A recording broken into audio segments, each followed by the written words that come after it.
Muy buenas noches, señoras y señores, ¿cómo están ustedes? Bienvenidos a otra edición del Péndulo por Unicanal. Hoy vamos a hablar exclusivamente del EPP y desde diferentes visiones.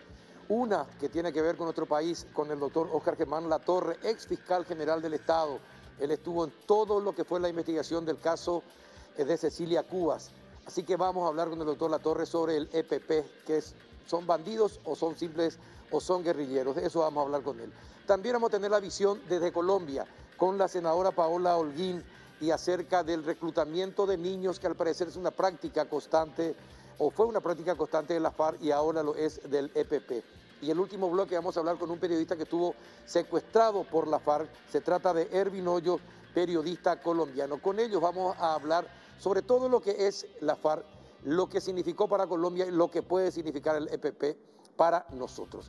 Antes de ir al debate, les invito a que me acompañen, porque hoy tenemos un vino Aresti de la cepa Carmener, delicioso para lo que ustedes están viendo, con qué podemos acompañar, con pollo, cerdo, chorizos o platos italianos como canelones o ñoquis. Aresti es pasión familiar, es representada por Nobleza SRL, y para contactar y disfrutar de este vino, llamar al 555-236 o 555-090.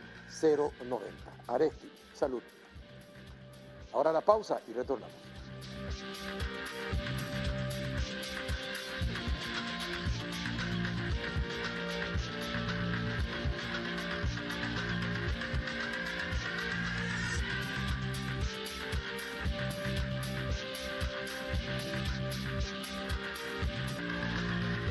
Bien, ya estamos en contacto con el doctor Óscar Germán Latorre. Doctor, buenas noches, ¿cómo anda?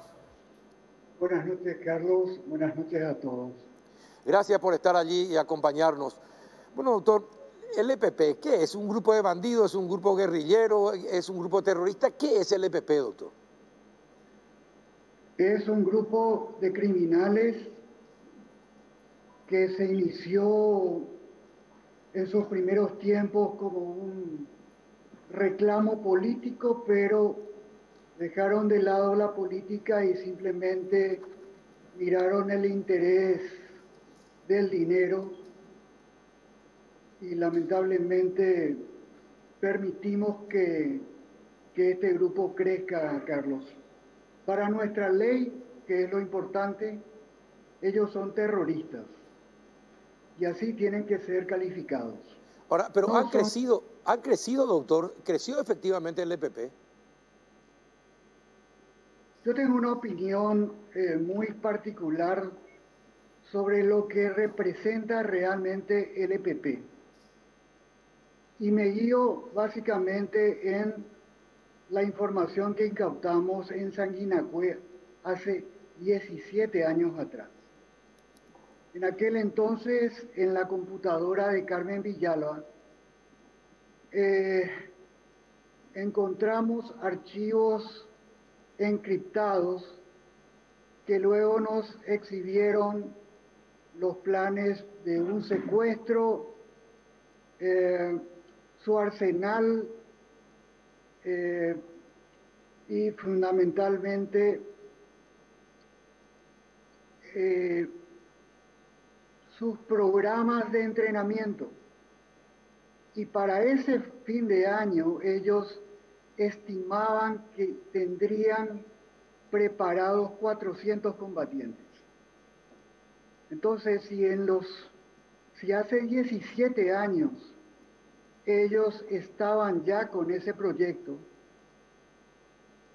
en todos estos años transcurridos, donde lamentablemente ningún gobierno tomó en cuenta esos datos que son sumamente relevantes, y si consideramos que son células dormidas y de que en las escuelas a los niños los adoctrinaban en ideología marxista, pues yo creo que el problema es mucho mayor de lo que se está pensando.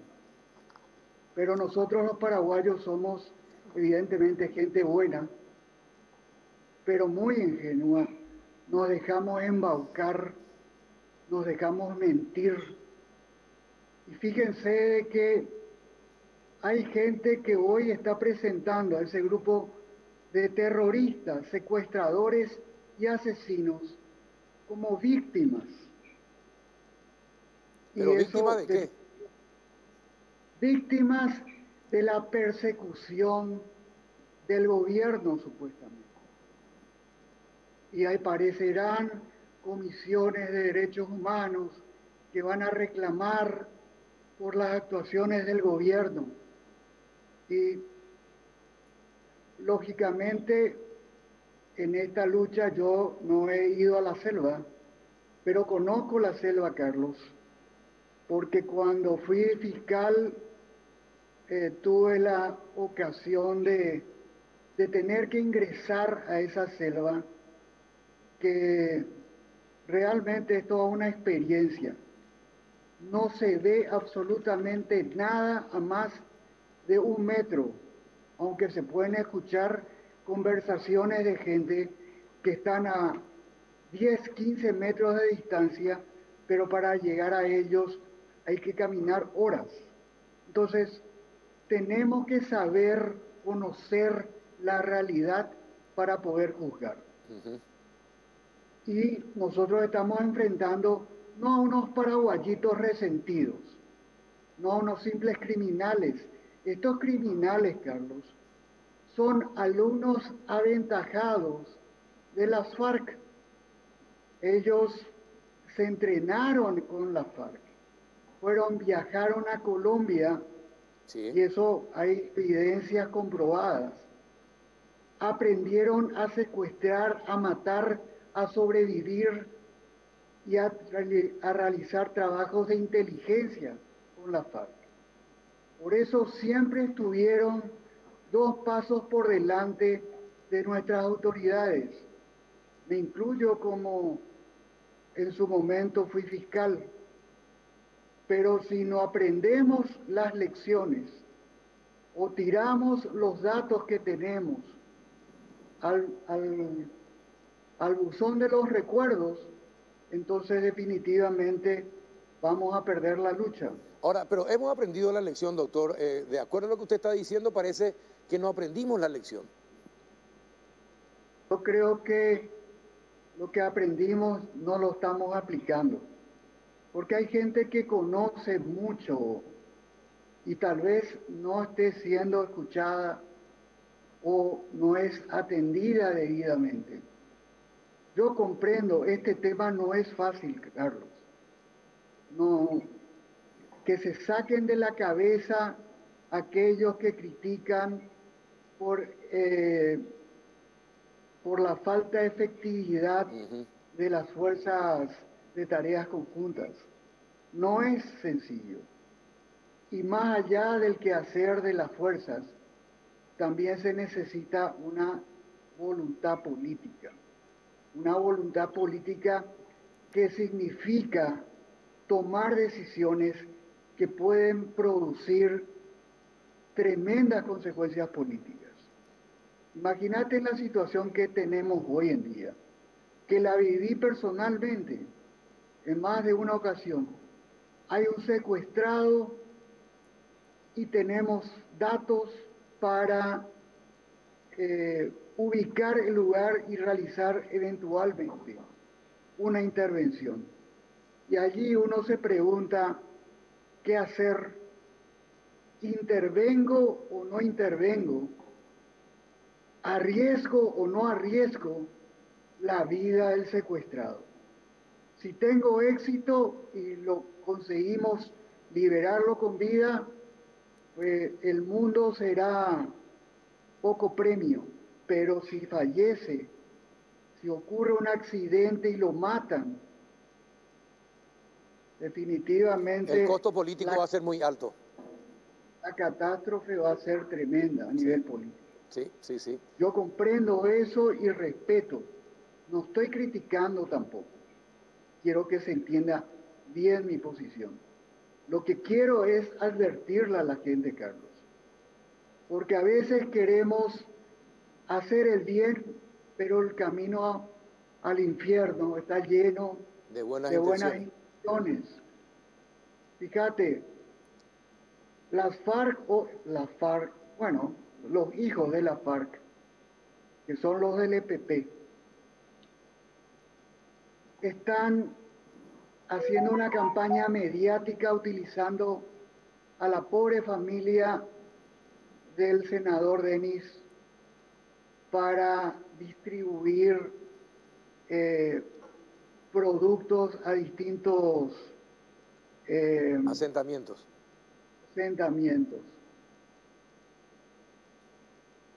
Y resulta de que hay exalumnos, centros de estudiantes de colegios, que evidentemente pretenden respaldar a aquellos que se están negando a recibir el producto de esas fechorías, de esa extorsión. Pero en realidad lo que estamos haciendo entre todos, sin percatarnos, es hacer el juego de estos tipos, porque le damos mayor cobertura a lo que ellos están haciendo y los estamos presentando como los Robin Hood de esta historia, y eso no es verdad. Si quieren conocer la verdad del EPP, yo les invito a todos, entren a YouTube, vean la historia de las FARC, de los secuestros, del entrenamiento de niños, de las muertes, de las traiciones, cobran por la liberación de secuestrados y matan a los que trasladan el dinero o matan a las víctimas después de cobrar el rescate. Doctor, quédese ahí un ratito porque usted le dio así, justito me da este momento para presentar un informe sobre lo que es el EPP, justamente basado en lo que usted está pidiendo. ¿Quiénes son estos criminales? ¿Qué hicieron? ¿A quiénes secuestraron? ¿Quiénes murieron? Tenemos la historia del EPP resumido y esto lo vamos a observar disfrutando de un rico café Lavazza que lo distribuye en nuestro país Cafepar.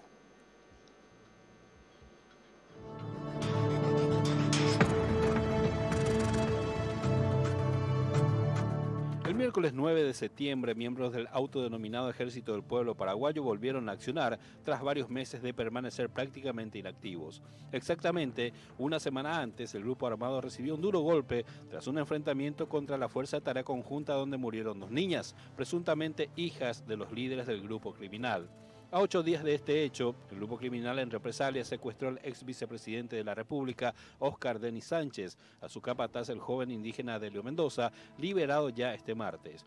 El Ejército del Pueblo Paraguayo es una organización de orientación ideológica marxista-leninista con influencias ambientalistas que opera oficialmente desde el 1 de marzo del 2008 bajo este nombre. Sin embargo, sus antecedentes se remontan a la década de 1990 con varios hechos violentos.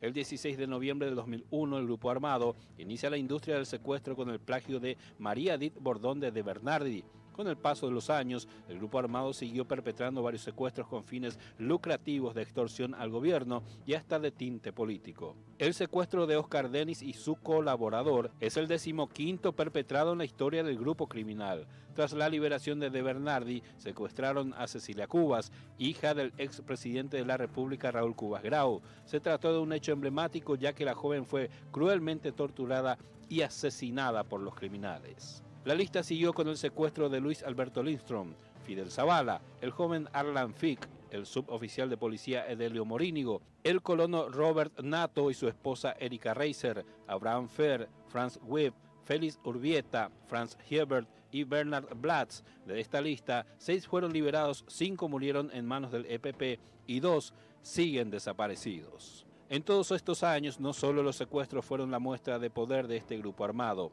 atacaron varias estancias de la zona norte del país, quemando retiros y maquinarias. Desde su creación, asesinaron a varias personas en distintos ataques. Entre las víctimas civiles se encuentran 39 personas paraguayos, brasileros y colonos menonitas. También mataron a 18 agentes de la Policía Nacional de distintos rangos y a varios militares integrantes de la Fuerza de Tarea Conjunta. En la lista de víctimas se encuentran 13 militares, 8 de ellos fallecidos en un histórico ataque en la zona de Arroyito, departamento de Concepción, donde los miembros del EPP detonaron una bomba para luego atacarlos con armas de fuego.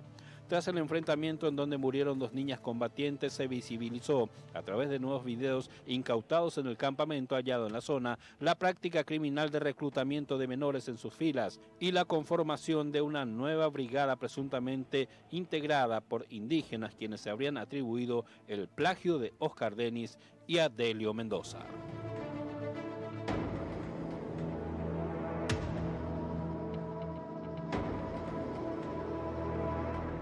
Bueno, ese es el editorial, doctor Latorre, resumido de todo lo que uno puede encontrar entrando en las redes sociales y buscando lo que es el EPP. Ahí está ese rastro de sangre, rastro de destrucción, rastro de angustia, desesperanza, es lo que hace y deja el EPP a su paso, doctor. Es exactamente eso, Carlos. Y la conformación de este frente Indígena.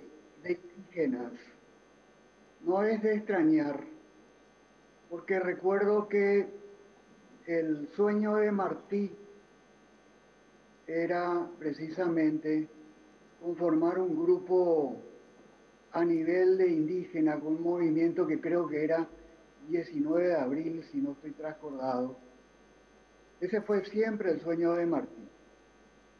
Y pues evidentemente que lo están llevando adelante.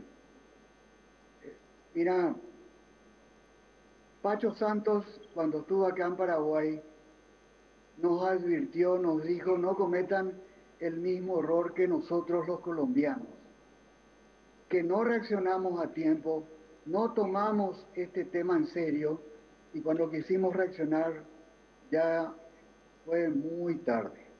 Y tuvieron que llegar a un acuerdo de paz que yo creo que va a ser el peor dolor de cabeza para el pobre pueblo colombiano. ¿Y qué podemos hacer para evitar que eso ocurra, doctor? Hoy hay un contingente importante de militares y policías en el norte. ¿Hay que poner toda la carne al asador, cree usted? Esa es una respuesta que me la reservo, Carlos, porque se presenta la misma situación que la que tuvimos y todos los que tienen el poder de decisión enfrentan. Si yo digo que hay que poner toda la carne al asador, pongo en riesgo la vida del senador Denis. Y definitivamente también se me presenta de que si no lo hacemos, esto va a continuar y tampoco tenemos garantía de que esta gente termine permitiendo la libertad del senador. Entonces, es una cuestión que hay que tomar la decisión evaluando los elementos que uno tiene. Es un dilema de fuego. Y va para intervenir sin estar preparados, sin tener la tecnología ni la preparación para hacer una intervención de alto riesgo, pero con un mínimo de seguridad, entonces es para pensarlo. Pero si no lo hacemos, esto va a continuar, y yo les recuerdo a todos de que el plan de esta gente fue comenzar los atentados con bombas en las ciudades. Sí. ¿Verdad? Hemos intervenido cargamentos que tenían todos los insumos para preparar bombas con insumos orgánicos, del mismo tipo que utilizaron la FARC para volar un famoso club social en Bogotá. Mataron a muchas personas inocentes. Y no sabíamos en ese momento para qué servían todos esos insumos. Pero lamentablemente después de liberar a los que habían sido retenidos, que casualmente eran parientes de, creo que Carmen Villalba, sí, de Carmen Villalba. Sí, las hermanas. Sí, pues hoy sabemos que nos equivocamos, que no teníamos los datos como para evaluar correctamente la situación. Entonces, yo les insto nuevamente, vean y escuchen el lamento de los colombianos. Escuchen a los secuestrados. Escuché que hay en el programa varios colombianos que pueden dar testimonio de su experiencia. Así es. Y ellos son los que realmente conocen la cruda realidad de lo que este grupo nos está hoy ofreciendo a los paraguayos. No nos ofrecen paz, no nos ofrecen progreso, no nos ofrecen nada más que muerte y sufrimiento. Y eso es lo que es el EPP. Una emulación en pequeña proporción, pero son la misma cosa que las FARC. Es duro lo que está diciendo. Nos ofrecen muerte y dolor, es duro. Y está esa alternativa de fuego, doctor, porque del EPP nos ocupamos cada vez que hay un secuestro o cada vez que queman un retiro o cada vez que ponen alguna bomba. Y después es como que nos olvidamos de la existencia del EPP. No hay un trabajo sostenido de las autoridades para dar con ellos. O por lo menos esa es la percepción que se tiene. Es verdad. El momento para acabar con esta pesadilla es entre secuestros. Tal vez la prudencia se imponga en una ocasión como esta, donde tenemos a un ex vicepresidente de la República privado de su libertad.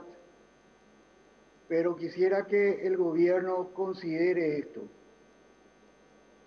Luego de concluir este episodio para el senador Denis, para su familia y para todos nosotros que los acompañamos, creo que tienen que tomar las cosas en serio y poner toda la carne al asador, porque si esto realmente no se toma esa decisión, aún con las protestas de las comisiones de derechos humanos, de la ONU, de las ONGs que sean, porque todas están de una u otra manera vinculadas. Yo les desafío, revisen quiénes son los integrantes de las comisiones que están protestando y se van a dar cuenta que son aves del mismo corral. ¿Quién, por ejemplo, doctor? Dejo a tu cargo como buen periodista para que puedas extraer con absoluta facilidad quiénes son esas personas. ¿Algunos que fueron abogados de los líderes, por ejemplo? No tengo conocimiento de ese detalle precisamente. Bueno. Pero la información es pública. Es solamente ingresar, revisar y ahí tendrán la información. Bueno, doctor, y otra vez les vuelvo a preguntar, ¿qué nos espera? Si esto le sale bien otra vez al EPP, ¿qué nos espera? Y una mayor debilidad, un mayor crecimiento de este grupo de terroristas y mañana vamos a tener que andar con cuidado, no por la amenaza del coronavirus, sino por la amenaza que nos va a representar un grupo al que le dejamos crecer y convivir entre nosotros. Hoy el EPP está infiltrado en todas las esferas del Estado, sin excepción. Bien, doctor, te agradezco mucho la charla, muy instructiva, por cierto, de alguien que vivió desde adentro, que investigó desde adentro, quien se enfrentó al EPP y sabe mucho de esto. Por eso te habíamos elegido para esta charla, doctor. Así que te invito a que continúes en sintonía con Unicanal y con El Péndulo, porque a continuación, después de la pausa, ya vamos a estar con la senadora Paola Holguín y posteriormente con el periodista Edwin Hoyo. Escuchen los testimonios de estas dos personas porque son impactantes. A la vuelta de la pausa, y gracias al doctor Latorre.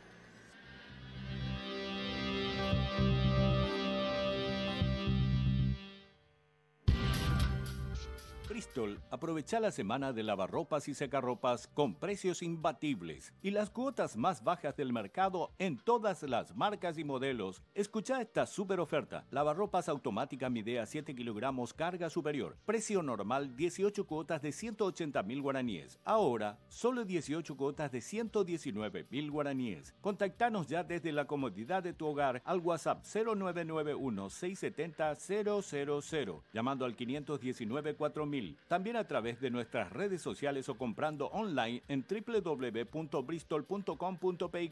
¿Qué esperas? ¡Pedí ya! Bristol, la mejor casa de electrodomésticos del país. Bien, estamos ahora con la senadora Paola Holguín, nuevamente con nosotros. Ella ya estuvo charlando en El Péndulo con nosotros, ahora volvemos a tenerla porque han sucedido cosas importantes. Senadora, ¿qué tal? Buenas noches, ¿cómo está? Buenas noches, doctor Carlos. Un saludo para usted y para todos los televidentes a esta hora. Bueno, mire, le llamamos porque el EPP, que es un grupo guerrillero que opera en Paraguay, creo que usted tiene conocimiento de ese grupo. Sus principales líderes hace años fueron entrenados en Colombia por los efectivos de la FARC. Y utilizan el mismo esquema organizativo, utilizan las mismas acciones, tienen un manual que la FARC les había entregado y todas sus tareas las cumplen siguiendo estrictamente lo que dice el manual. La semana pasada fallecieron 2 menores en nuestro país dentro de un campamento del EPP tras un enfrentamiento con efectivos de la Fuerza de Tarea Conjunta de las Fuerzas Armadas de nuestro país. Le pregunto, para empezar a entrar en tema, ¿las FARC también en sus campamentos entrenan a menores de edad para ser combatientes? Así es. Primero, doctor Carlos, yo le quiero recordar a los televidentes que está demostrado el vínculo entre FARC y el EPP. De hecho, recuerden que cuando secuestraron a Cecilia Cubas en 2004, que fue encontrada muerta, enterrada en ese túnel, las personas informaron que habían recibido asesoría de los terroristas de la FARC. Entonces hay suficiente acervo probatorio de la relación de FARC y EPP y de cómo los narcoterroristas de la FARC han entrenado a esta organización guerrillera. 2. En los últimos 18 años, las estructuras criminales en Colombia han reclutado más de 14.000 menores de edad. La principal organización reclutadora de menores es la FARC, que han usado a los pequeñitos, que han usado a los menores con varios fines. Primero, los han reclutado forzosamente y los han entrenado para estas actividades delictivas. También está probado el abuso sexual y el uso pornográfico de estos pequeños. Y una cosa muy grave, y ahí yo le quiero hacer una reflexión a Paraguay. Ellos empiezan a usar a los pequeños como carne de cañón, porque cuando se hace un ataque contra un blanco legítimo, que es un campamento guerrillero, ellos saben que terminan empapelando al Estado aduciendo que ahí habían pequeños. No se dejen engañar, la responsabilidad no es del Estado, la responsabilidad es de los criminales que reclutan a los menores, que los usan como carne de cañón y que los llevan a estos campamentos y los usan en confrontaciones para evitar que la fuerza pública pueda actuar contra ellos o para tratar de empapelar y desmoralizar a la fuerza pública en los ataques contra ellos. Entonces, yo creo que ahí es muy importante que Paraguay aprenda de la durísima y dolorosa lección que ha vivido Colombia, y es que los criminales utilizan a los menores de edad, los instrumentalizan para el crimen, para la guerra. Ahora, es terrible, 13.000 chicos, 13 a 14.000 chicos entrenados. 14.000 entrenados en todos estos años. Mire, a nosotros sabíamos por algunos videos que se habían incautado de los campamentos del EPP en Paraguay de la presencia de menores. Ahora, y sabíamos también que los utilizaban como vigías. Así, si se producía algún enfrentamiento, los primeros en sufrir bajas eran justamente los niños, y mientras tanto los líderes pues, tendrían el tiempo suficiente como para escapar y huir de las fuerzas policiales o militares. ¿Cómo hizo Colombia para combatir a la FARC sabiendo que hay menores en sus filas? Porque ocurre lo que usted está señalando, vienen las organizaciones de derechos humanos, muchos de ellos ligados ideológicamente con estos grupos también, y hacen un burbujín mediático que termina arrinconando al Estado como si fuese culpable de crímenes de lesa humanidad. ¿Cómo se combate? ¿Cómo hicieron para combatir eso, senadora? Lo primero es, hay que decir la verdad y hay que enfrentar públicamente a las organizaciones que por afinidad ideológica terminan en complicidad con los criminales y terminan haciendo creer que la culpa es del Estado. Mire, cuando un Estado combate a una estructura criminal, a un campamento de criminales, está combatiendo un blanco legítimo. Y ahí también hay que tener una cosa clara, y es que en derecho internacional, un joven que esté en un campamento de estos, que tenga armamento, que tenga uniforme, deja de ser una persona protegida porque entra a ser combatiente. Aquí los únicos culpables son las estructuras criminales que instrumentalizan a los niños, no el Estado, porque entonces llegaríamos a un punto donde el Estado deja de cumplir la misión constitucional y legal, y con la excusa del uso de menores, entonces vamos a dejar que se fortalezcan y operen las estructuras criminales. Hay que hacer unas fuertes campañas para tratar de evitar el reclutamiento de menores. Eso debe hacerlo el Estado. Y debe buscar que toda la sociedad ayude a combatir el reclutamiento de menores, que lo denuncien, que denuncien las zonas donde están los niños. Y mire, muchos usan la excusa, es que los niños eran hijos de guerrilleros. No olvidemos una cosa, los derechos de los niños son prevalentes y hay una obligación de los padres a garantizar un entorno seguro para un pequeñito. Miren, una familia X, si en esa familia se presenta violencia, delincuencia, ese niño normalmente el Estado se los quita y se los da a una entidad bajo protección. Nada le da derecho a un criminal a tener los niños en un campamento donde probablemente van a ser combatidos porque sean hijos suyos. Porque es que los derechos de los niños son prevalentes y a los niños hay que protegerlos. Y ahí también es importante que se denuncie, porque, ojo, el delito de reclutamiento de menores o de llevar forzosamente a menores por parte de estructuras criminales es un delito internacional. Es un delito que no precluye, es un delito de lesa humanidad. Y ustedes en Paraguay, al igual que nosotros en Colombia, somos firmantes del Estatuto de Roma y de la Corte Penal Internacional. Y no olviden que la Corte Penal Internacional tiene condena por reclutamiento de menores. Lo hizo con el líder de la guerrilla del Congo. Entonces ese es un delito muy grave, es un delito internacional, es un delito que no precluye.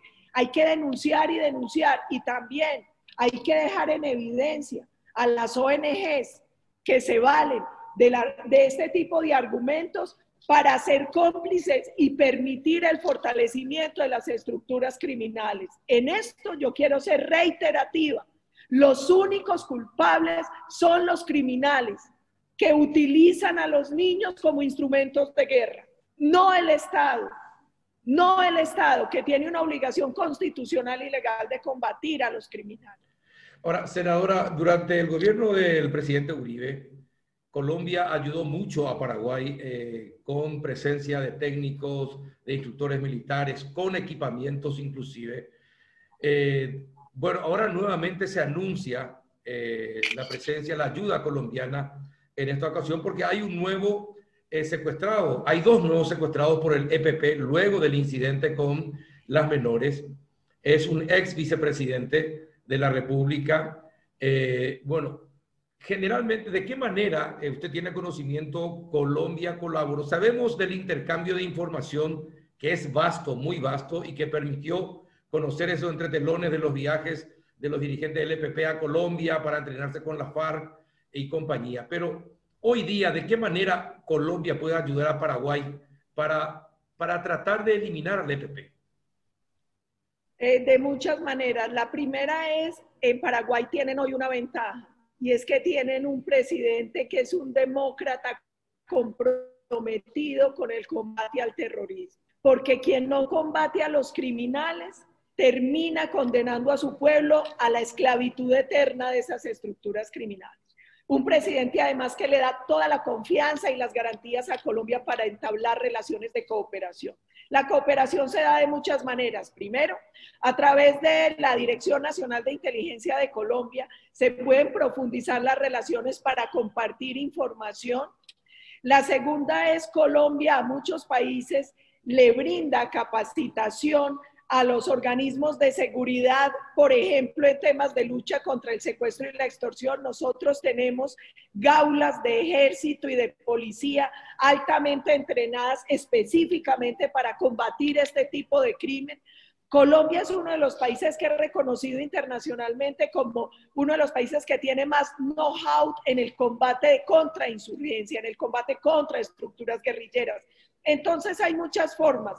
Hoy tenemos dos gobiernos que están comprometidos en la lucha contra la criminalidad, y la otra cosa es cuando uno hace estos acuerdos, las organizaciones y los políticos cómplices de los criminales empiezan a hablar del tema de soberanía.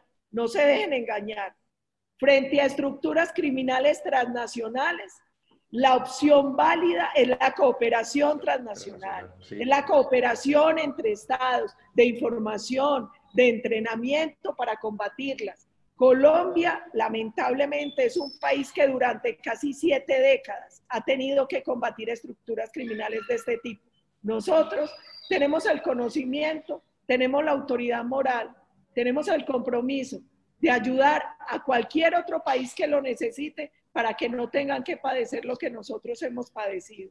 Ahora, senadora, usted como conocedora de las leyes también, nacionales e internacionales, esta cooperación lastimosamente no se puede dar con hombres. Nos gustaría traer un comando de Colombia y que con todos los instrumentos tecnológicos que poseen, las armas que poseen, puedan hacer una barrida por los montes en Paraguay. Tal vez tengamos éxito que en 20 años no tuvimos. Nos gustaría, pero eso es imposible. ¿Cómo se puede hacer entonces efectiva esa ayuda de Colombia? Hay unos mecanismos internacionales claros que es un tema de cooperación y asistencia técnica. Y para eso no necesitan leyes, porque mire, tanto Paraguay como Colombia hemos sido firmantes de resoluciones de la ONU, de la OEA. Entre ambas naciones ha existido una relación fraterna de cooperación. Entonces, yo siempre he creído que en el combate a la criminalidad lo que falta normalmente es compromiso político, no legislación, porque hay suficientes herramientas internacionales que nos permiten a las naciones cooperar, brindar, como les decía, información, asistencia técnica, y eso lo podemos hacer. Incluso entrenamiento. Pueden venir miembros de las fuerzas paraguayas a Colombia a entrenarse acá, o nosotros podemos enviar instructores para entrenar allá, y eso no requiere legislación ni requiere debate, porque es un tema que está enmarcado en la cooperación que estamos obligados a brindarnos entre los países. Tanto Paraguay como Colombia somos miembros de la ONU, somos miembros de la OEA, tenemos una tradición de hermandad y de cooperación, eso no requeriría ningún tipo de cambio legislativo. Bueno, qué bueno escuchar eso. Por otra parte, senadora, ¿cómo se combate mediáticamente a todos los instrumentos que rodean al EPP y al brazo político que está en el Congreso de Paraguay también? Porque hacen mucho ruido mediático, tienen mucho apoyo y la gente se deja llevar porque es una cuestión que nace de lo más dentro de uno, no por la razón. Entonces se dejan llevar. ¿Cómo se combate mediáticamente a todas esas fuerzas que apoyan al EPP y que también están en su brazo político en el Congreso? Doctor Carlos, usted tocó la llaga y le voy a decir por qué. Porque usted acaba de tocar un tema neurálgico donde nosotros hemos cometido muchos errores. Y un tema neurálgico porque hoy parte de la guerra es la ciberguerra. Es la guerra que dan en redes estas estructuras criminales. Ellos tienen un manual que es igual para todas las guerrillas de la región y ellos saben que ellos cómo ganan, infiltran los medios de comunicación, infiltran las ramas del poder, infiltran la justicia y hacen una guerra en redes para tratar de cambiar el pensamiento, la percepción de la ciudadanía, para tratar de legitimarse. Yo ahí reconozco que nosotros hemos fallado y hemos fallado porque entendimos tarde que ese es un tema fundamental de la guerra. Por ejemplo, ante un hecho como el hecho lamentable de la muerte de unas niñas en Paraguay, ellos ¿qué hacen? Inmediatamente tratan de hacer creer que la culpa es del Estado y no de los criminales que tenían las niñas en el campamento. Y usan Twitter, Facebook, WhatsApp, inmediatamente empiezan una guerra mediática. Yo estudié contraterrorismo y contrainsurgencia en la Universidad de Defensa en Washington y allí aprendí una cosa y es que uno tiene que hacer la operación espejo. Uno tiene que hacer para el lado de la institucionalidad y la legalidad lo que ellos hacen, en el buen sentido de la palabra. Es decir, nosotros tenemos que formar ONGs para defender al Estado y a la fuerza pública que actúa legítimamente. Nosotros tenemos que armar toda la estrategia comunicacional y en redes para decirle a la gente la verdad, porque ellos tratan de desinformar, de distorsionar. Ahí muchos autores, incluso Vargas Llosa ha hablado de eso, de la posverdad, del show, exacto. De cómo ellos tratan de deformar la verdad, de deformar la historia, de construir a partir una nueva falsa realidad a partir de su discurso. Ahí los demócratas tenemos que tener la capacidad y la firmeza para demostrar el lado correcto, para decir la verdad, porque ellos no tienen ninguna vergüenza en salir a mentir. Y ellos tienen una estrategia desde hace muchos años que es casi que repetir como un mantra las mentiras hasta hacerlas convertir en aparentes verdades. Ahí yo creo que es muy importante que tengamos toda la capacidad y en eso usted, doctor Carlos, que ha sido un demócrata, tiene más responsabilidad que nunca, porque muchos periodistas terminan usando el mismo lenguaje de los criminales y terminan justificando a los criminales y terminan cayendo en la trampa que ellos les tienden. Nosotros necesitamos periodismo libre e independiente, capaz de explicar las cosas en contexto, capaz de ir al análisis, porque lamentablemente sucedió en Colombia, espero que no pase en Paraguay, muchos periodistas terminaron de idiotas útiles de las estructuras criminales. Y eso no es bueno para una sociedad, porque los medios también tienen una responsabilidad de formar, de informar, de movilizar a la opinión pública. Y es importante que lo hagan en el marco del respeto a la Constitución, a la ley, a la institucionalidad, a la democracia. Y mire, doctor Carlos, y perdóneme lo extensa en esta intervención, pero es que a veces los países no han entendido que la democracia no se valora cuando se tiene. Es muy fácil de perder y es muy difícil de recuperar. Y ahí yo aprendí una cosa al lado del expresidente Uribe, y es que normalmente el terrorismo crece al amparo de la debilidad de la institucionalidad, consentido por un discurso cómplice, por una actitud débil y por el escrito arrodillado de muchos demócratas. Bueno, senadora, es apabullante lo que nos está contando, pero es realmente también parte de lo que pasa acá en nuestro país. Sinceramente hay que reconocerlo también. Ahora, esto va a ir, me imagino, como ellos tienen todo establecido en un cronograma, esto probablemente vaya hasta la Corte Interamericana de Derechos Humanos. Probablemente lo lleven a Paraguay acusado de matar jovencitas en un operativo militar. Y hay que estar preparados para todo eso. No solamente hay que combatirlo mediáticamente internamente en el país, sino también mediáticamente en el mundo. Bueno, ¿ustedes cómo lo hicieron después de la lección que aprendieron? Lo primero es ir a la ofensiva, informar y movilizar también a la opinión pública en eso. Mire, es que a uno le llama la atención, por ejemplo, que la Oficina de Derechos Humanos de la ONU, cada que hay un suceso de estos en un país, salga a reclamarle al Estado y no a las estructuras criminales. Lamentablemente, muchos de los organismos internacionales también están permeados por esta izquierda internacional y por estas estructuras. Ahí que es importante ir a la ofensiva, buscar apoyo en otros países. Colombia, yo creo que ahí valdría la pena una conversadita entre los ministros de defensa, porque Carlos Holmes en Colombia también, nuestros ministros de defensa han tenido que enfrentar permanentemente este tipo de embates, este tipo de denuncias internacionales, y es muy importante que adentro y afuera se entienda algo, y es, uno no puede lavarle la cara a los criminales buscando siempre culpables en el Estado, en estados democráticos que lo único que hacen es cumplir el mandato constitucional y legal. Aquí los únicos culpables por la instrumentalización de los menores en la guerra son los aparatos criminales, que los reclutan de manera forzosa, que los usan de carne de cañón, que en el caso de Colombia además los han usado como objetos sexuales para los comandantes. Nosotros en eso tenemos que ser serios. Aquí en Colombia hay un periodista que se llama Ervin Hoyos. Él está presentando unos informes a fondo gracias a 25 años de investigación sobre los abusos de la FARC frente a los niños, y todo este informe se va a presentar ante la Corte Penal Internacional y en distintos organismos. Yo creo que Paraguay puede hacer lo mismo. El vínculo de la FARC y el EPP es evidente. La estratagema de estos criminales ha sido siempre la misma.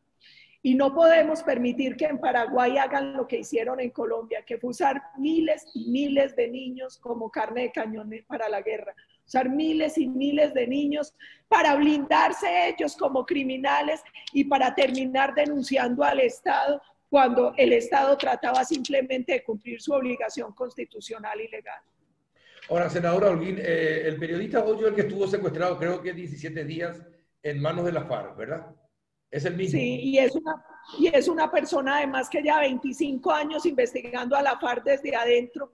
Él tiene preparados ya unos informes y sabe que es lo más delicado, que en esa investigación de 25 años, él tiene nombres y apellidos y tiene las denuncias de las familias, de todos los miles y miles de niños que fueron reclutados forzosamente, pero él además tiene los manuales donde se demuestra cómo los partidos de izquierda radical tienen dentro de su mandato esta instrumentalización de los pequeñitos. Y además tienen mucho acervo probatorio. Y no solo eso, incluso de cómo estas estructuras infiltraron algunas universidades y desde allí también empezaron a hacer adoctrinamiento y reclutamiento de jóvenes. Bueno, qué complejo es el panorama y qué muchos frentes que hay que enfrentar, senadora, para que la institucionalidad siga rigiendo en un país cuando uno tiene dentro de su territorio un grupo terrorista, un grupo guerrillero. Así es, créanme que es una batalla difícil, dura y dolorosa, y que se paga como la hemos pagado muchos colombianos en Colombia, con bombazos o siendo objetivo militar de esas estructuras. Yo lo soy de la FARC desde 2010, pero lo peor que le puede pasar a un país es que quienes tenemos obligaciones públicas nos dejemos acomplejar por los terroristas. El triunfo de ellos es acomplejarlo a uno, amenazarlo, llenarlo de miedo, o estarlo denunciando y demandando para maniatarlo. Ante el terrorismo, la única opción es la firmeza la firmeza y la firmeza. No hay otra, no hay otra. De la mano de la Constitución y la ley, respetando los derechos humanos, la única opción frente al terrorismo es combatirlo para no sufrir eternamente la esclavitud. 7 décadas de esclavitud tiene Colombia y no hemos podido acabar la pesadilla. Que no le pase lo mismo a Paraguay. Y ya vamos por 2 décadas nosotros, lastimosamente. Pero dígame, si usted tuviera que darle una recomendación a los familiares de los secuestrados, porque usted es muy dura cuando habla y habla con mucha firmeza, pero uno también trata de ponerse en la piel de los familiares de las personas secuestradas. Si usted tuviera que, si usted a lo mejor tuvo muchas oportunidades de hablar con familiares de secuestrados, ¿cómo hay que afrontar esa situación y qué hay que decirles? Porque... hay que decirles primero, el secuestro siempre hay que denunciarlo. ¿Por qué? Porque no denunciarlo convierte a uno en cómplice de los criminales. 2, créanme que en el caso de Colombia, yo pude hablar con mucha gente que estuvo secuestrada y eran sometidos a condiciones tan degradantes que ellos decían, para nosotros la única esperanza era que llegaran a tratar de rescatarnos fuera cual fuera el resultado, porque lamentablemente cuando uno enfrenta a una organización terrorista, no siempre el resultado es el que uno quiere, muchas veces también terminan abatidos los secuestrados. Sí. A nosotros nos pasó en un intento de rescate de un exministro de Defensa y un gobernador. La FARC, cuando escuchó los helicópteros, terminó asesinándolos a casi todos. Solo quedó un soldado vivo de los que estaba secuestrado, que después contó cómo los mataron a mansalva cuando escucharon los helicópteros. No quisiera siempre tener buenos resultados. No siempre pasa cuando uno enfrenta a criminales, pero créanme que a veces las condiciones son tan dolorosas y degradantes que uno prefiere el riesgo de un operativo que vivir en esas condiciones semanas, meses o años, como ocurrió en el caso de Colombia. Yo sé que es duro. Yo tuve también un primo ingeniero secuestrado. Yo sé lo que se sufre. Yo sé las horas de insomnio, pero lo peor que puede pasar con estos criminales es la debilidad. Uno no alimenta a un tigre con lechuga porque termina comiéndoselo. Y los criminales tienen un problema y es que ellos leen generosidad como debilidad. Yo soy muy montañera, yo soy una mujer de origen campesino en Colombia. Y a mí mis papás me enseñaron una cosa, doctor Carlos y televidentes. Los bandidos son como los perros, muerden cuando huelen miedo. Muerden cuando huelen miedo. Qué frase más contundente, senadora. Bueno, me deja apabullado todo esto que está contando. Espero que la teleaudiencia que está observando el programa tome en cuenta lo que usted nos está señalando. Y le agradezco este contacto. Tal vez le hayamos traído recuerdos otra vez dolorosos, pero gracias por compartir su experiencia con la República del Paraguay y con este programa principalmente. Le agradezco muchísimo este contacto, senadora.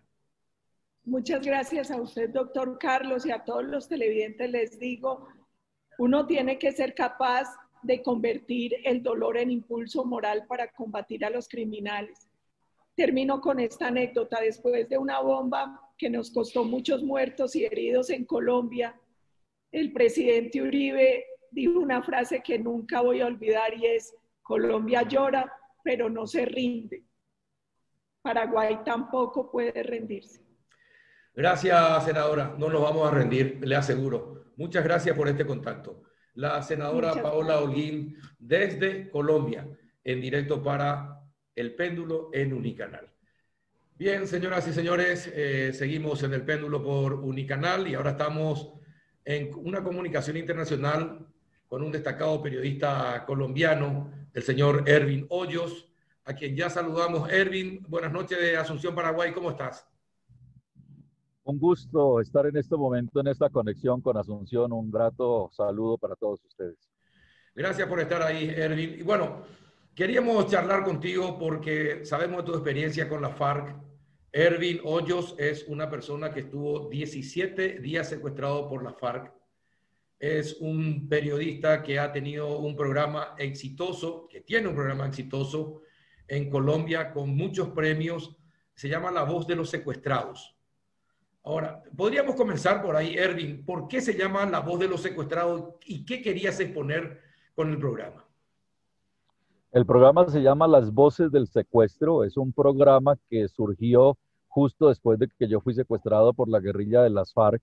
Me sacaron de los estudios de la radio en Caracol y me llevaron hacia la cordillera central en el departamento del Tolima, y allí pues me hicieron caminar 17 días sin zapatos por la selva. Eso fue la peor tortura que yo he vivido en mi vida. Se me desgarraron los dedos de los pies, perdí los pulpejos, las uñas.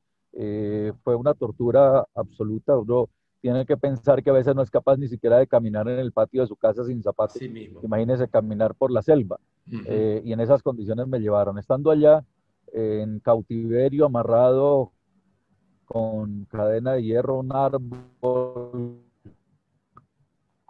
con guerrilleros muy jóvenes. Dice, ¿usted qué hace? Le dije, yo soy periodista. ¿Dónde trabaja? Le dije, en Caracol. ¿Cuál es su nombre? Ervin Hoyos. Dijo, ¿usted es el del programa de las madrugadas, de las mañanas en Caracol? Le dije, sí, señor. Digo, ¿por qué ustedes no hacen nada por nosotros los secuestrados? ¿Se imagina si nosotros los secuestrados pudiéramos escuchar a nuestras familias, que nos hablaran por la radio? Eso sería excelente para nosotros, tener aquí una esperanza. Le dije yo, si yo salgo de aquí voy a hacer eso que usted me dice. Y eso fue una promesa que ha durado 27 años que llevo haciendo el programa.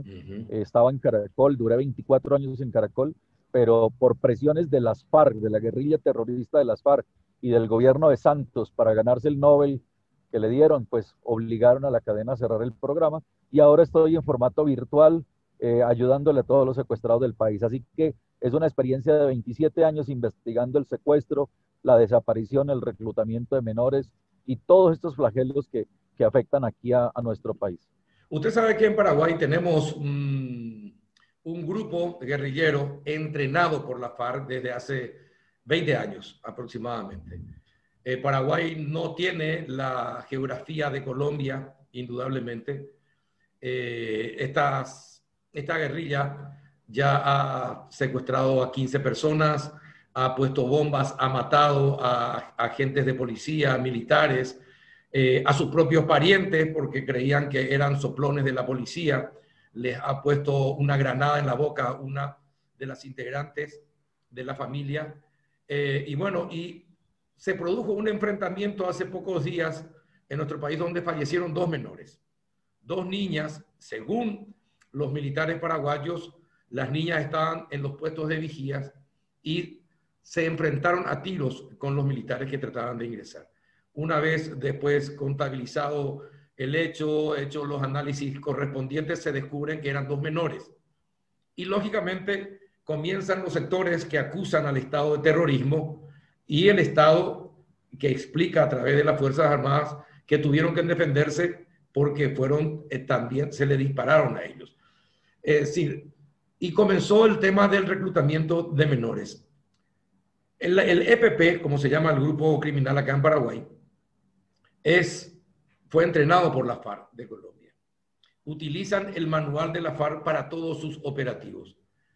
Bueno, ¿qué se hace en esos casos cuando se encuentran con menores reclutados que ya empiezan a ser entrenados para la guerrilla y el crimen? Bueno, cualquier persona, ojo, cualquier persona, no importa la edad, que se alce en armas contra el Estado, es un objetivo militar legítimo. Eso no tiene diferencia. Es más, los menores entrenados para la guerra, los niños de la guerra, son más crueles incluso que los viejos de la guerra, son más criminales.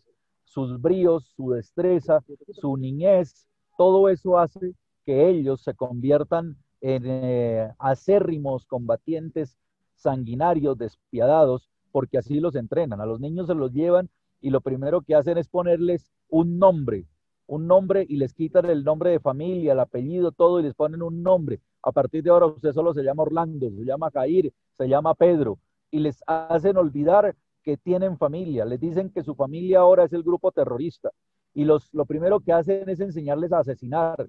Entonces matan secuestrados, matan a sus propios compañeros porque son niños también reclutados que lloran, que se quieren ir para su casa y para darle escarmiento a los demás, pues entonces cogen a uno de ellos, venga usted, mate a este y le ponen una pistola 9 milímetros o un fusil para que los maten. Y de esa manera generan escarmiento, de esa manera empiezan a preparar criminales. Así que un niño combatiente dentro del derecho internacional humanitario y dentro de las leyes de cualquier país, de cualquier estado, es un blanco legítimo, es un objetivo militar. No hay que tener ningún tipo de compasión porque él en ese momento está empoderado defendiendo el grupo terrorista que lo reclutó. Ahí el militar que lo combate no puede estar pensando si ese niño es menor, si ese que le dispara de allá para acá es menor de edad. Él tiene que defenderse y responder el fuego.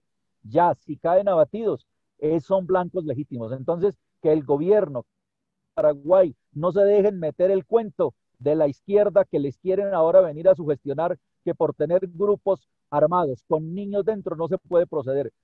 Son blancos legítimos y tienen que ser abatidos. Bueno, ¿y cómo se combate lo mediático? Porque en lo mediático generalmente los gobiernos constituidos, legales, salen perdiendo porque hay toda una cadena de apoyo mediático alrededor de esa circunstancia de presentarse como víctimas. Miren, yo soy periodista y he estado en 16 guerras internacionales como reportero de guerra. Yo estuve en el Golfo Pérsico, Sarajevo, Belgrado, Ruanda, Angola, Sierra Leona, Afganistán, Palestina, Chechenia. Todos estos países me los he recorrido cubriendo la guerra. Y eso lo he visto en todos los países. En ningún país existe una consideración hacia los menores combatientes porque son combatientes. La única manera que el derecho internacional humanitario los protege es si ellos se rinden, si se entregan, si deponen las armas. En ese momento ellos quedan técnicamente en estado de indefensión, son combatientes sometidos y al entrar en estado de indefensión, al soltar las armas, al alzar las manos, en ese momento, en ese preciso instante, se convierten en personas protegidas. Así que todas estas organizaciones que empiezan a atacar al Estado son organizaciones que hacen parte del Partido Comunista Clandestino de Paraguay, porque ahí hay un partido comunista clandestino que viene actuando y manejando una cantidad de plataformas, de ONGs, de organizaciones de prensa virtual. Ellos se organizan con unas plataformas sociales muy fuertes para generar justamente el cuestionamiento, la presión al Estado con la figura de defensores de derechos humanos, pero no se pueden dejar intimidar de eso, porque esas son plataformas plenamente diseñadas e identificadas para desarrollar toda esa combinación de las diferentes formas de lucha. Así que de eso estamos curtidos nosotros acá. Ustedes sigan adelante. Tenemos que hacer que se capacite la prensa, que se capaciten los periodistas, que entiendan las normas internacionales, que entiendan las leyes del país, que entiendan que mientras las personas estén alzadas en armas contra el Estado, son blancos legítimos y ahí no se puede tener consideración. Si ellos se someten, si ellos entran en ese momento en una deposición de armas y se someten a la autoridad, a partir de ese instante son literalmente intocables. No se les puede hacer nada. O sea, no se puede llegar a cometer el error de que una vez sometidos llegan a ser asesinados porque entonces ahí se vuelven delitos, crímenes Exacto. de Estado. Eso es muy grave. Entonces hay unos límites. El DIH pone unos límites en la guerra y si todos los utilizamos hasta donde nos permite la ley, como periodistas, como Estado, como funcionarios públicos, como autoridades, pues vamos realmente a proceder como las normas lo exigen. De lo contrario, todo lo que digan es espuma de agua sucia. Las redes sociales de ellos se encargan justamente de atacar al Estado, de atacar las instituciones y de generar desestabilización, que es lo que más les importa. A ellos les interesa es generar desestabilización. Y una manera de generar desestabilización es llevarse a niños para que cuando sean abatidos, de ahí se pegan para atacar el Estado con la figura de los derechos humanos. Pero también la FARC utilizaba ese argumento y también la FARC entrenaba y adoctrinaba a niños. Mire, las FARC es el grupo mayor reclutador de niños en la historia. Yo creo que no ha habido, después de las FARC, bueno, hay otros grupos latinoamericanos, centroamericanos que han reclutado, pero las FARC pasan, ojo, de 39.700 niños, pasa la cifra de niños reclutados. Y estoy hablando de niños menores de los 15 años, que es lo que plantea el derecho internacional humanitario, aunque las leyes colombianas consideran menor de edad al que es menor de los 18. Así que nosotros hablamos de los menores de 14, que pasa de los 39.000 niños. Si sumamos los menores de 18, llegaríamos a los 50 o 60.000, porque acá tenemos una guerra de hace 50 años. Desde hace 50 años, estos terroristas han hecho filas, han armado pelotones de compañías, de escuadras, de columnas, de bloques, de frentes, con niños. Todo el tiempo lo han hecho con niños. ¿Y por qué? Porque hay una premisa marxista-leninista que dicen que es más fácil encauzar al niño que encauzar al hombre. Por eso, convertir a los niños en máquinas de guerra, en asesinos, es muy fácil porque se les intimida con muchísima facilidad. Primero, para reclutarlos, les hacen promesas de que allá van a tener una mejor vida, que van a tener condiciones, que les van a ofrecer lo que en sus casas no les ofrecen, que pueden jugar incluso, que tienen hasta canchas de fútbol, neveras con frutas, les ofrecen de todo. Pero cuando los niños llegan allá y se dan cuenta que a la madrugada los despertaron a tiros para entrenarlos, que empezaron a amarrarlos cuando cometen un error, cuando lloran, les hacen consejo de guerra y los acusan de desmotivación o desmoralización de la organización. Si les da hambre y se comen un trozo de comida sin la autorización, los acusan de robo a la organización y eso es inmediatamente un consejo de guerra y los fusilan. De esa doctrina manejan la mente de los niños y los obligan a cometer todo tipo de crímenes. Yo he sido el que más ha investigado ese fenómeno en Latinoamérica y estoy preparando una denuncia internacional contra el Partido Comunista a nivel internacional porque esa ideología es la que aplica el uso de los menores en la guerra y los convierte en criminales. Ahora, Erwin, pero el tema es el siguiente, es decir, ¿por qué llevar a niños que son de la propia familia? ¿Y por qué las organizaciones de derechos humanos o las ONGs de derechos humanos transfieren la culpa al Estado por el enfrentamiento y la presencia de chicos en los campamentos guerrilleros y no a los padres que son los que le llevaron o permitieron que estén en los campamentos? También hay que desconfiar de todas las ONG que están trabajando por derechos humanos, entonces. Habría que mirar el perfil de las ONGs. Ojo, que gran parte de la plataforma de derechos humanos ha sido usurpada por la izquierda, ha sido usurpada por el socialismo del siglo XXI. Muchas estructuras de derechos humanos han sido creadas por ellos porque ellos saben que con la figura de los derechos humanos es con la que se ataca a los estados. Es curioso, pero si nos vamos a ver, los delincuentes tienen más derechos que los ciudadanos, porque el delincuente puede delinquir y hay que probarle técnicamente, hay que demostrarle que era un delincuente.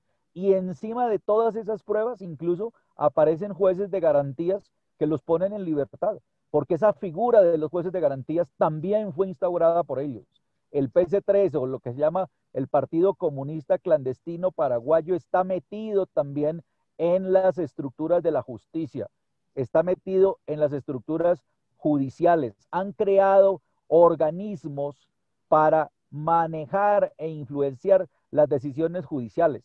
Así que todo esto hace parte de una gran estrategia en la que está en total debilidad el Estado, está en total debilidad la sociedad, está en total debilidad los padres de familia de esos niños que han sido reclutados y de los que van a seguir siendo reclutados, porque es que si ellos denuncian, los amenazan, los matan, le dicen a los niños que si se escapan les matan la familia. O sea, esto es un plan absoluto de intimidación desde todos los sectores y lo que logran es que la gente no hable, que la sociedad no hable, que la sociedad se amedrente, que el Estado quede sin información y cuando quedan todos sin información, ¿quién gana? Pues gana el terrorismo. Así que yo lo que les digo a la gente viendo es todo el que tenga información, así sea por sospecha de que alguien integra este grupo terrorista, el EPP, denúncienlo inmediatamente. Contribuyan con información a las autoridades. La prensa tiene que documentarse muy bien de qué son estas organizaciones, ¿Cuáles son las estructuras que componen? Ellos no solamente son un grupo armado, ellos aparte de ser un grupo armado tienen un grupo clandestino de civil que no usa uniforme y es el que hace todo el trabajo delincuencial clandestino de plataformas. Luego tienen ONGs que son las que les manejan el ambiente de los derechos humanos, con figura de defensores de derechos humanos. Luego tienen medios de comunicación que los han creado y ahora con la era de la virtualidad tienen muchas plataformas, páginas web, aplicaciones, portales de noticias, etcétera, para apoyarse con todo eso. Y encima de eso tienen gente en grandes poderes del Estado, en instituciones del Estado. En el Congreso. Ellos infiltran las procuradurías, infiltran la Defensoría del Pueblo, el Congreso. Si ustedes se ponen a ver, ahí yo he visto un congresista paraguayo celebrando los años de la muerte de Chávez y defendiendo el partido bolivariano de Venezuela. O sea, eso, blanco, redondo, gallina lo pone, brito se pone. Ese es de allá, ese es de la línea del PS3, esa es la línea de los partidos comunistas clandestinos que actúan en diferentes países. Esos pertenecen al Grupo de Puebla, al Foro de Sao Paulo. Esto todo es una gran logia que busca desestabilizar el continente, que busca imponernos a todos el socialismo del siglo XXI y tienen mucho dinero, porque manejan mucho dinero de las mafias, del narcotráfico. Recuerde que el comunismo hace una alianza con el narcotráfico porque ellos desde el comunismo consideran que mandarle droga, cocaína a los Estados Unidos o a Europa es una manera de combinar todas las formas de lucha. Esa es la combinación de las diferentes formas de lucha. Y entonces enviarle droga, cocaína a otros países lo ven como parte de las acciones legítimas de la combinación de todas las formas de lucha y que de ahí le están sacando grandes cantidades de dinero a ese país y adicionalmente están envenenando la sociedad. Entonces mire cómo lo ven ellos. Entonces el narcotráfico hace parte de la estrategia y tienen mucho dinero de esas mafias. Hay en curso otro nuevo secuestro del EPP en nuestro país actualmente. Son un ganadero y su peón fueron secuestrados recientemente. ¿De qué manera el gobierno colombiano al que se pidió ayuda y ya envió ayuda puede colaborar? ¿De qué manera puede colaborar con las Fuerzas Armadas para un mejor trabajo de lucha contra el EPP? Porque el EPP está vigente hace 20 años y creo que hay que ponerle un estate quieto. Bueno, el trabajo contra el secuestro, pues a ver, tenemos, y no es porque yo sea colombiano, pero tenemos el grupo antisecuestro más experto del continente, con la mayor experiencia del continente. Aquí se llegaron a realizar más de 4.000 rescates de secuestrados bajo operaciones militares sin un rasguño. Hemos tenido cualquier cantidad de operaciones en las que desde la inteligencia técnica, desde la inteligencia humana y desde la inteligencia electrónica se ha llegado al establecimiento y la ubicación y el proceder del rescate sin ningún tipo de hechos que lamentar. Pero también hemos tenido otros que desafortunadamente los criminales se dieron cuenta y los asesinaron. Yo participé en gran parte de la investigación cuando fue el secuestro de Cecilia Cubas. Y acá en Colombia yo tengo 2 guerrilleros desmovilizados que participaron en esa acción y tienen conocimiento de esa acción. Yo incluso le he pedido al gobierno de Paraguay que es el momento de que le pongan ellos desde allá una denuncia penal a la cúpula de las FARC en Colombia por el secuestro de Cecilia Cubas y lo que ocurrió. Ese resultado trágico, como terminó este caso, lo tienen que pagar no solamente los responsables de Paraguay sino también los responsables colombianos. ¿Y usted tiene documentos tiene documentos que pueda compartir con nosotros próximamente sobre este caso? Claro, yo próximamente podría ponerles en conocimiento, incluso me tocaría buscar la persona que coordinó y él ha confesado, y por eso yo le estoy pidiendo al gobierno, es hora de que tengamos desde Paraguay una denuncia internacional contra las FARC, porque ellos también son copartícipes y corresponsables. La Cominter, la Comisión Internacional de las FARC, participó en esto, y ahí hay varios de los cabecillas que hoy firmaron el acuerdo de paz con el gobierno colombiano, que son responsables de ese secuestro también.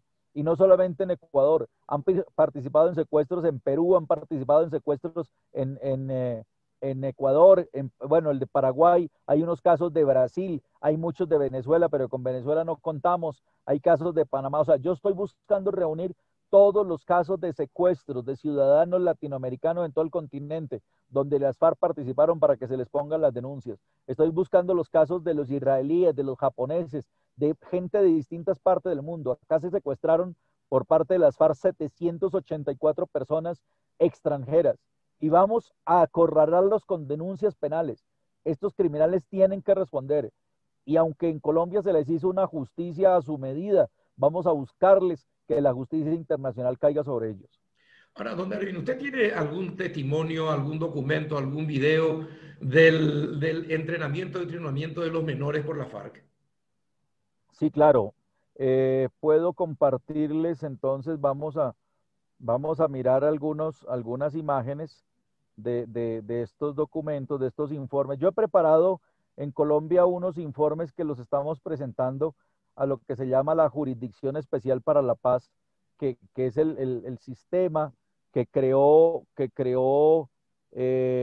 la justicia para juzgar a las FARC con motivo del proceso de paz.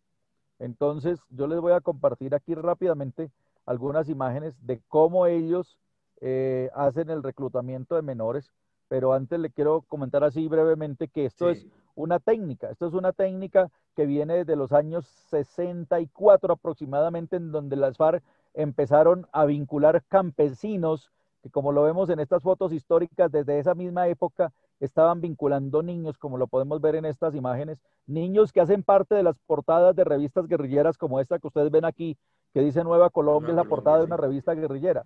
Y pueden ver en la parte superior de su pantalla, allá a la derecha arriba, un niño pequeñito con un armamento y luego, años después en la investigación, me encuentro al mismo niño ya grande, mírenlo, pequeñito, vestido de guerrillero, y luego ya el niño grande. Y sucesivamente lo que vamos a ver aquí, para no agobiarlos con la historia, son los niños recibiendo clases de guerrilleros, de comandantes.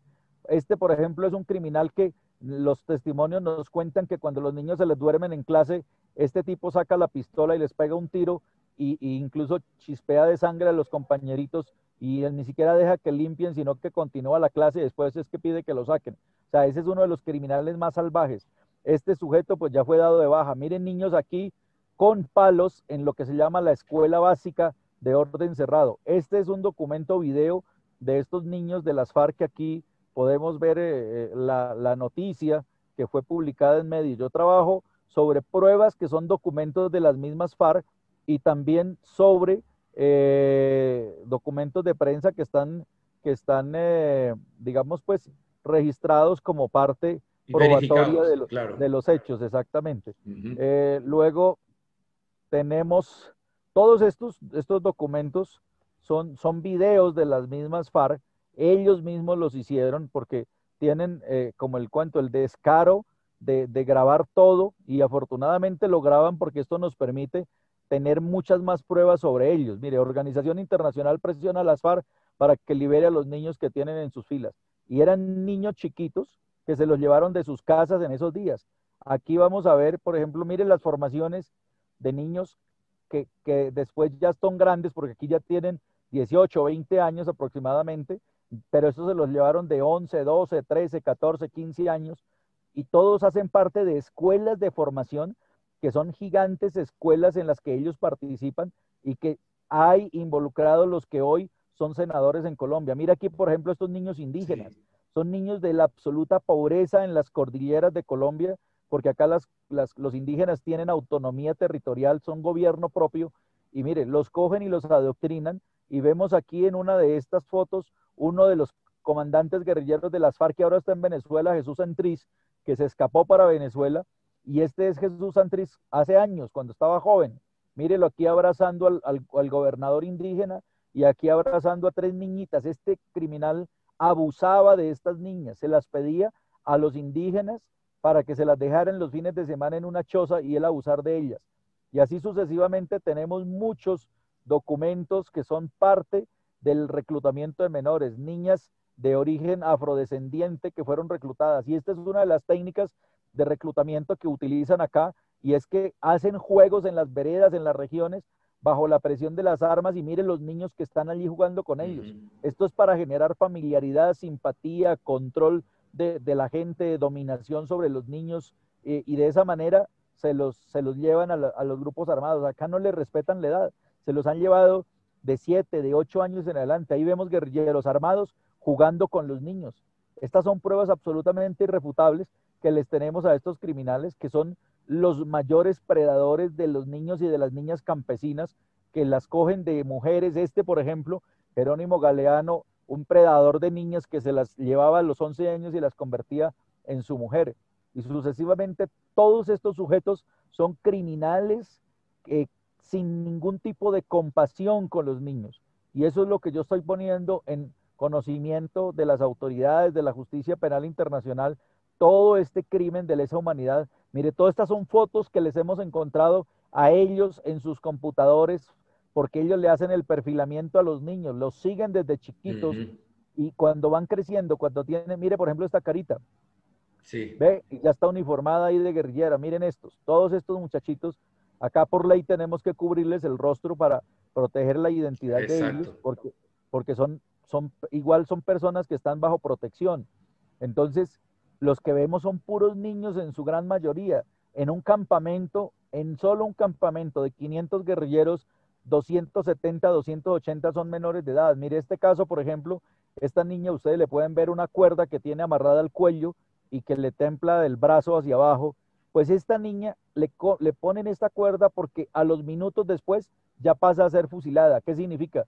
Que aquí hubo consejo de guerra para ella y la amarraron para pasar a ser fusilada. Y de esa manera todos estos niños que estamos viendo acá, todos estos niños fueron fusilados.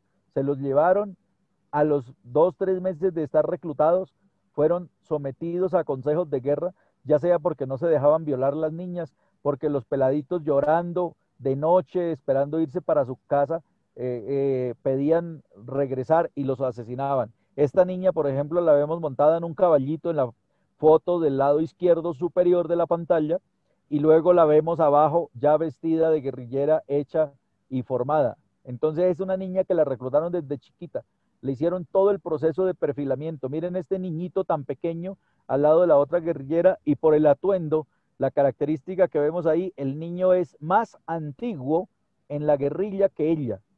Qué bárbaro. Miren, qué bárbaro. Impresionante, impresionante las imágenes. Usted, don Erwin, va a presentar próximamente un libro, está presentando un libro sobre todo esto.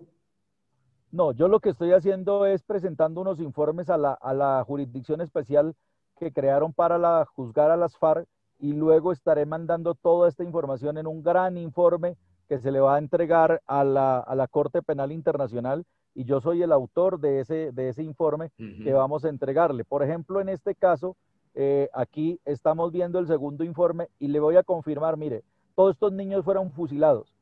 Fusilada, Luz Dari fusilada, Jennifer fusilada, Ana Luz fusilada, Angie fusilada, Vanessa fusilada, Noreidi fusilada, Manuela fusilada, y tenían 13, 14 años, Jonier fusilado, Enrique de 16 años fusilado, Ubaldo de 15 años fusilado, Jeffer de 14 años fusilado, Jair 14 años fusilado, Wilmar 14 años fusilado. Y luego viene el uso sexual al que someten a las niñas, en donde las exhiben sexualmente para luego abusar de ellas, les hacen fotografías, les hacen videos, se graban con ellas teniendo sexo explícito, como en este caso, y muchos más han hecho estas prácticas. Todos estos comandantes de las FARC, que hoy son firmantes del acuerdo de paz y que son incluso senadores de la República, en Colombia son senadores y son representantes, son criminales de guerra, son violadores de niñas, son reclutadores de cientos de miles de menores en Colombia, y hoy aquí están como honorables senadores, y son los que más atacan al Estado, son los que más atacan las instituciones, están infiltrados en escuelas y colegios. Un criminal infiltrado entre un colegio y una universidad reclutando. Profesor de una universidad, y aquí lo tenemos uniformado. Esta, profesora de otra universidad, y aquí está uniformada. Este es otro profesor que hace parte de las milicias, esta igual profesora que hace parte de las milicias. Toda esta gente están infiltrados en las universidades, están infiltrados en colegios, están infiltrados en instituciones educativas, y aquí los tenemos uniformados como si no debieran nada a la sociedad, llevándose niños campesinos, sometiéndolos incluso al suicidio porque les hacen juego de roles para demostrar fineza, como ellos llaman. Luego aquí tenemos, por ejemplo, este caso de los profesores de más alto nivel vinculados a lo que se llama acá el PC3, o sea, el Partido Comunista Clandestino Colombiano, que en Paraguay debe ser el Partido Comunista Clandestino Paraguayo, allá sería PCCP. Entonces, este es un profesor que tiene doctorado en Ciencias Sociales, en Niñez y Juventud, es un magíster en Filosofía, profesional en Licenciatura y en Filosofía, y aquí es un adoctrinador de la guerrilla, y estuvo preso por delitos como terrorismo, secuestro y demás, y resulta que el señor está libre y sigue dictando clases y seminarios en universidades. Este es otro criminal de lesa humanidad, ha reclutado cualquier cantidad de niños. Este viejito es conocido como Simoncito en las FARC y es uno de los que tienen la mayor experiencia en Partido Comunista Clandestino. Todos estos niños hacen parte de esas estructuras, y con esto puedo cerrar la imagen. Perfecto. Que les estoy mostrando para mostrarle la dimensión de la cantidad de menores que se han llevado. Miren esto. Sí. Aquí cualquier cantidad de guerrilleros tenemos vinculados a esta estructura, que es una estructura criminal, que ahora tiene la oportunidad de hacer política en Colombia, que estar en el Congreso, que siguen promoviendo la desestabilización del Estado, y así, si ustedes no paran esto a tiempo, lo mismo les puede pasar lo que nos está pasando a nosotros. Perfecto. Don Erwin, muchísimas gracias por el contacto, por mostrarnos todo esto. Es importante que sepamos a lo que nos estamos exponiendo, porque el EPP sigue estrictamente el manual de las FARC en todo sentido. Así que vamos a esperar otro próximo contacto, a ver si tenemos, si podemos hablar con alguno de los arrepentidos o alguno de los que ya no están a través suyo, a través de su gestión. Le agradeceríamos muchísimo, porque es importante que sepamos a lo que nos estamos exponiendo. Don Erwin, muchísimas gracias, un fuerte abrazo desde la distancia.